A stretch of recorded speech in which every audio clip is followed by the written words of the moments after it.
పొరపాటు జరిగి లోపలికి దిగి ఆ మంత్రం లోపల ఉండే అజ్ఞానాన్నంతా నివృత్తి చేస్తే గాని ఈ అనుభవాలు రావు. ఎవరికైనా అంతే. మరి అంతే. మరి లోపల చచ్చిపోతే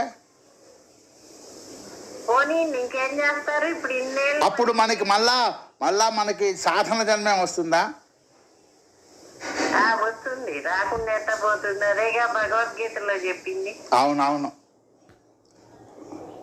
ఈ లోపు మరి చచ్చిపోయే వరకు మనం దాని గురించి పట్టించుకోలే. ఇక చావు అనేది మనకి ఇష్టం లేకపోయినా వస్తుందిగా.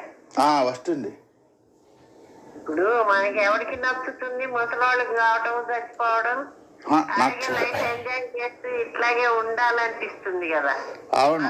లక్షణం అది కదా. అవును. కానీ మనకి ఇష్టం లేకపోయినా చచ్చిపోతాంగా. వద్దన్నా